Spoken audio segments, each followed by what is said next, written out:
আসসালামু আলাইকুম রহমতুল্লাহ। সম্মানিত ভাই বন্ধুগণ, কেমন আছেন? আশা করি আল্লাহর রহমতে ভালো আছেন। আমিও আল্লাহর রহমতে ভালো আছি।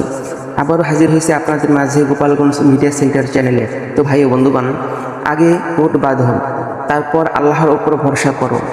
আমাদের অনেকের মধ্যে একটি ভুল ধারণা আছে যে ভরসা মানেই হাত পা গুটিয়ে বসে থাকা, কিন্তু ইসলাম আমাদের শিখিয়েছে ভিন্ন কিছু।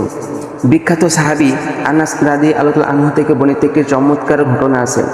সম্মানিত ভাই বন্ধুগণ, এই ঘটনাটি মনোযোগ সহকারে শোনার জন্য অনুরোধ রইল। এক ব্যক্তি আল্লাহর রাসূল সাল্লাল্লাহু আলাইহি সাল্লামকে জিজ্ঞাসা করলেন, হে আল্লাহর রাসূল, আমি কি আমার উটটি না বেঁধে ছেড়ে দিয়ে আল্লাহর ওপর ভরসা করব, নাকি বেঁধে রেখে ভরসা করব? রাসূলুল্লাহ সাল্লাল্লাহু আলাইহি ওয়াসাল্লাম উত্তরে বললেন, আগে উটটি বাঁধো, তারপর আল্লাহর ওপর ভরসা করো।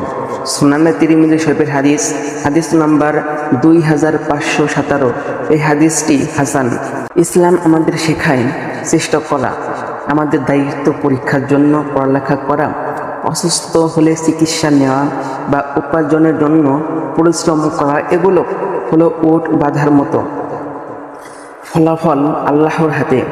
নিজের সর্বোচ্চ চেষ্টা করার পর ফলের জন্য মহান আল্লাহর উপর নির্ভর করাই হলো প্রকৃত তাওয়াক্কাল বা ভরসা। মহান আল্লাহ রাব্বুল আলামিন পবিত্র কোরআনে বলেছেন, মানুষ যা চেষ্টা করে তাই সেই পায়। সূরা আন-নাজম আয়াত নম্বর 39।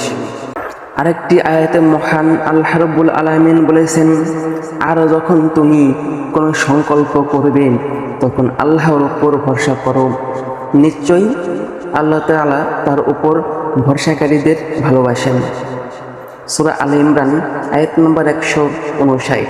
আপনার স্বপ্ন বা সমস্যার জন্য আগে নিজের সর্বোচ্চ চেষ্টাটুকু করুন, এরপর শান্ত মনে সবটুকু ভার আল্লাহর উপর ছেড়ে দিন, কারণ আল্লাহ তাআলা আমাদের চেষ্টার মূল্যায়ন করেন এবং তিনি সর্বোত্তম ফয়সালাকারী।